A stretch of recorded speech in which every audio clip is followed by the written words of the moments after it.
कुठे होता तुम्ही इतक्या वेळ? मी किती फोन ट्राय केले तुम्हाला, सगळीकडे शोधलं, तुम्ही मला का टाकून गेलं? स्वानंदी,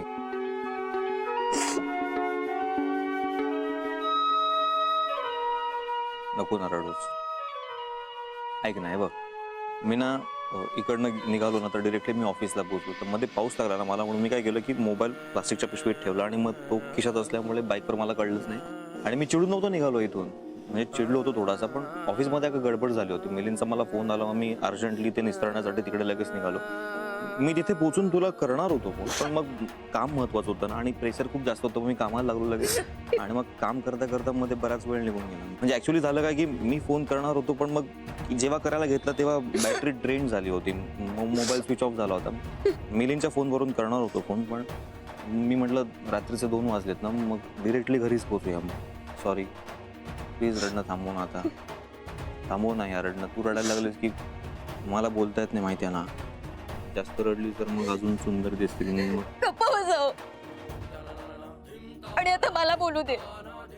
मला काय कळतं का? मनात नको नको ते विचारत होते आणि प्रत्येक वाईट विचार चालू असते, प्रत्येक वेळी मरत होते मी. तुम्हाला कळत कसं नाही? सॉरी बोलतो. मला नाही काय ऐकायचं. ओके, मी काय बोलत नाही मग. सॉरी. सांगा. नक्की सांगू? पण तू प्लीज रडू नको. रडलीस की मग तुझे सुंदर डोळे अजून सुंदर होतील. सॉरी. ऐक, हे बघ, तू सकाळी आईबद्दल बोललीस आनंदी, मग मला राग आला. तुला माहिती ना, मी आईबद्दल नाही काही ऐकून घेऊ शकत. मला स्वतःवर कंट्रोल नाही ठेवता येत. मग मी चिडलो की मला कळत नाही काय वागायचं. स्वानंदी, माझी आई माझा अभिमान आहे, तुला मी आधी सांगितलंय, आणि तू माझा विश्वास आहेस. तू जर आईबद्दल काय बोललीस तर विश्वास हालेल ना माझा. मग मी कसा जगणार? प्लीज आईबद्दल नको बोलत जाऊ इथून पुढे असं काहीही. आणि मी प्रॉमिस करतो की मी सुद्धा असं न सांगता, चिडून, संतापून तुझ्याशी काही कम्युनिकेट न करता निघून जाणार नाही. I promise. आणि सॉरी, मी चुकलो त्यासाठी. हां, आणि एक सांगायचं होतं, आय लव्ह यू टू. मग अशी बोलायचं राहून गेलो होतो. तू एक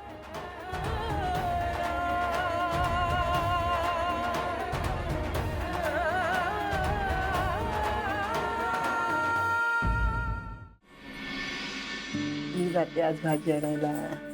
बरं आई घ्या किल्ल्या. तुम्ही सानंदीकडे जाताना ना माझ्याकडे देऊन गेल्या होत्या. अगं पण आता माझ्याकडे कशाला देतेस? असू देत की तुझ्याकडंच. आपल्या घरात तुझं माझं असं काही आहे का? नाही तसं नाहीये, पण तरी घ्या, ठेवा तुमच्याकडे. नाही तर वहिनी तुम्ही घ्या. छे, मी काय करू यांचं? मी तर शाळेत जाणार, मला नको. अगं तेच सांगते मी, ती दिवसभर बाहेर असणार, घरात तूच असतेस ना, मग असू देत की तुझ्याकडं. अहो आईने जरी माझ्याकडे दिल्या असत्या ना, तरी मी त्या तुझ्याकडेच दिल्या असत्या. हा, म्हणूनच म्हणते राहू देत ना तुझ्याकडं. आणि काय ग अंजली, इतका मोठा समारंभ झाला आपल्या घरात, आणि तुम्ही दोघींनी सुद्धा आपल्या घरातले पारंपरिक दागिने नाही घातलेत ते. अहो नाही, त्या काय सांगणार, त्यांना कुठे माहित होतं आपण काय करणार होते. आणि तुम्हाला सांगू का, मी ना ह्यांना सांगितलं होतं तुम्ही बँकेतून दागिने घेऊन या, आणि हे विसरले नेहमीप्रमाणे. आणि मी रागवले ना, म्हणून दुसऱ्या दिवशी घेऊन आले दागिने. काय आपला हेमंत सुद्धा ना. बर जाऊ दे, आता आहेत ना घरात, राहू देत. मुलींचे सणवार येत आहेत ना, कामी येतील. आई, आपण मुलींच्या मंगळागौरी करूया. हो आणि मग गणपती आहेतच. हो, म्हणूनच म्हणते घरात राहू देत ते. आता कुणाकडे आहेत? आणि माझ्याकडेच आहेत आता. तुझ्याकडेच राहू देत ते. अगं बाई नको. अहो उगाच कशाला ती जोखीम घरात. तर जोखीम कसली आली? अगं एवढ्या मोठ्या मौल्यवान तुम्ही आहात माझ्यासाठी, त्यात त्या दागिन्यांचं काय? आई, तुमचं ना काहीतरीच असतं. हा, यात काहीतरीच काय? खरं तेच सांगते मी. अगं एवढी हिरा माणकासारखी माझी मुलं बाळ या घरात सुरक्षित आहेत, तिथे दागिने सुरक्षित राहायला काय झालंय? मी म्हणते कोण नेणार आहे चोरून एवढं? बरं असू दे.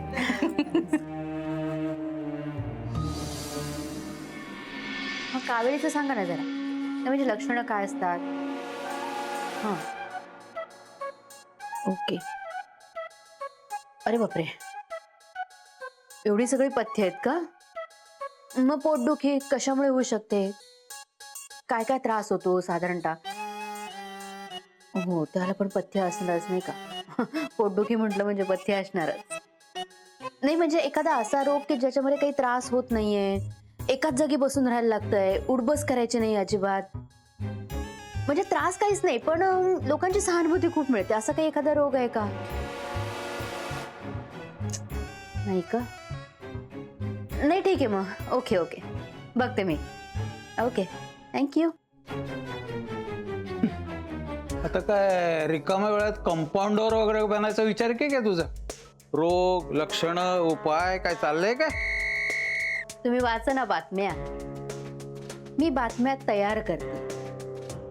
आत्तापासून कशाला चर्चा त्याची? बरं, तू सांगितलेलं सगळं सामान घेऊन आलेलो आहे. बुंदीचे लाडू, नारळाच्या वड्या, चकल्या, वेफर्स आणि त्या पिशीत कचोऱ्या आहेत. कचोऱ्या टिकतात ना 8 दिवस? तर म्हणालाय खरा दुकानदार. काय ही कसली तयारी सुरू आहे तुझी? आई येऊ का? ये ना. आई बोल ना. मला एक विचारायचं होतं. काय ग? माझ्या आईची तब्येत. तुला जायचंय का तिकडे? मग जा ना, राहायला गेलीस तरी सुद्धा चालेल. नाही, राहायला नाही जायचंय, जाऊन येऊन असेल. हो चालेल, काहीच हरकत नाही. आईकडेच जायचंय ना, मग त्यात विचारायचं काय? जा. बरं. ऐक ना, एक काम करशील, ह्याच्यातले सगळे पदार्थ आहेत ना एका पिशवीत काढून ठेव आणि त्याच्यामध्ये ना नारळाच्या वड्या आहेत, त्या आपल्या घरातल्या एका डब्यात काढून ठेव आणि डबा इथे आणून ठेव. हो आई, चालेल.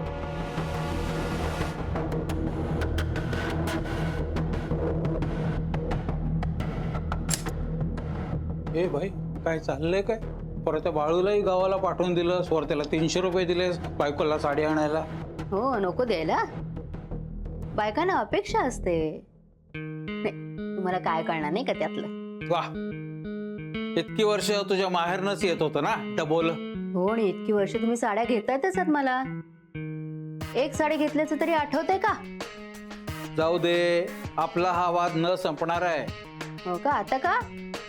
मला एक सांग, आता त्या निलिमालाही माहेरी जायची मुभा दिलीस, हे खाण्याचे पदार्थ काय आहे काय डोक्यात तुझ्या?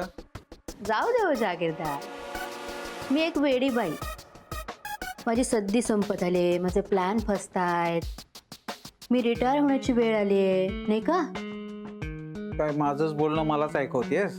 नशीब आठवते तरी तुम्हाला.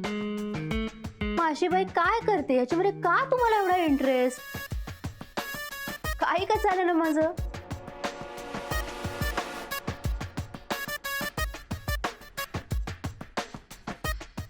हिचं लक्षण काय खरं दिसत नाहीये. कुठेतरी मोठा हात मारणार आहे ललिता.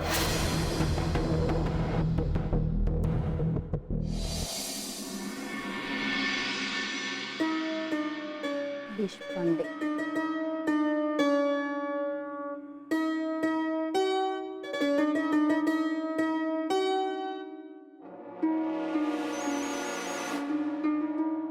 हा आई बोला, काय झालं?